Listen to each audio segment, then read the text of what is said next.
Atteints de fibromyalgie, nous avons décidé de témoigner. Nous nous sommes rencontrés et nous avons parlé de nos misères. Je m'oblige, c'est tout le temps, c'est un travail. Aujourd'hui, avec nos mots, notre vécu, nous vous partageons notre expérience de cette maladie peu connue, avec ce message d'espoir, mieux malgré la fibro. Ce qui est bien, c'est de trouver ses propres solutions.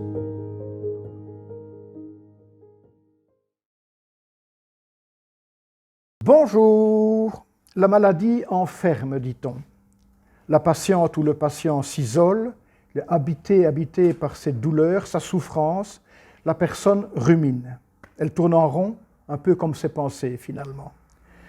Et l'incompréhension s'installe, tant chez elle, tant chez lui, que chez les gens de son entourage. Qu'arrive-t-il? Que t'arrive-t-il? Que m'arrive-t-il?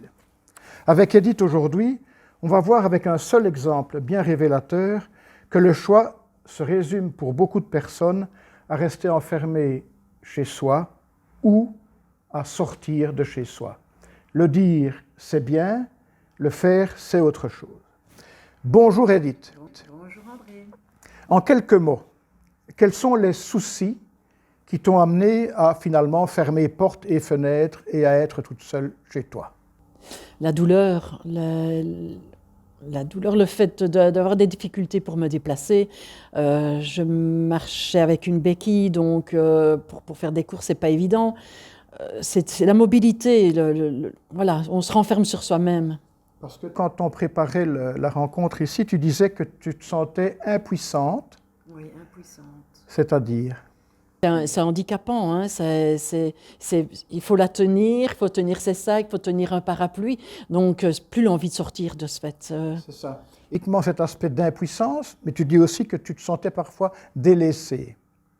Parce que tu devais t'enfermer chez toi à cause de cette béquille qui te posait visiblement un problème. Oui, me sentir très handicapée. En tout. Mais une béquille, on ne sait pas la déposer quand on va dans un commerce. Donc, pour finir, j'avais acheté un pied pour qu'elle tienne debout. Mais c'est aussi un poids.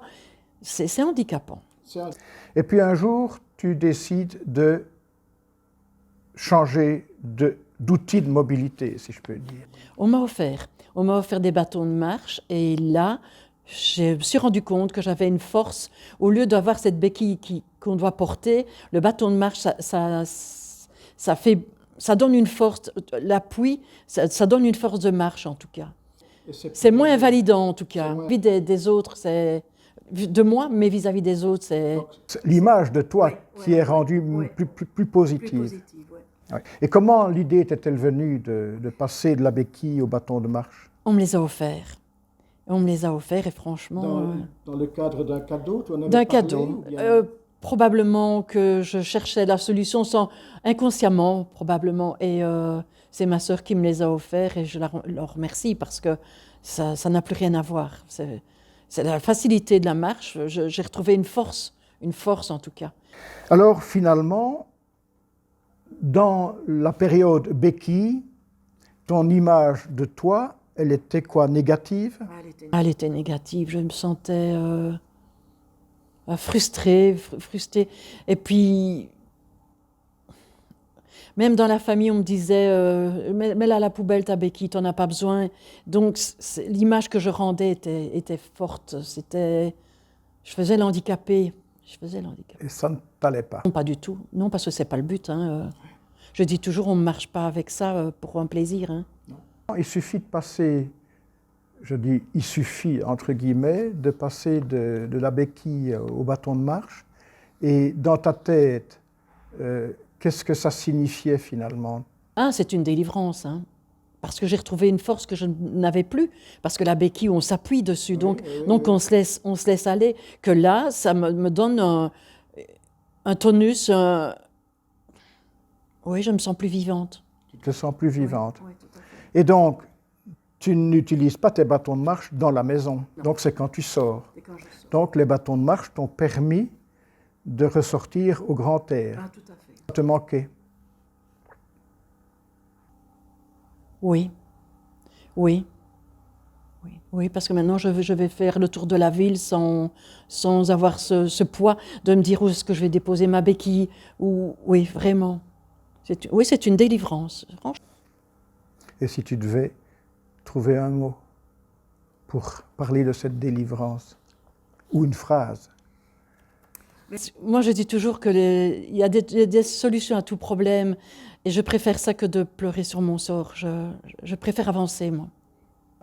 Vous avez entendu, Edith, hein, si vous aussi vous avez un problème de visibilité de vous-même ou bien simplement de déplacement, parfois il faut peu de choses.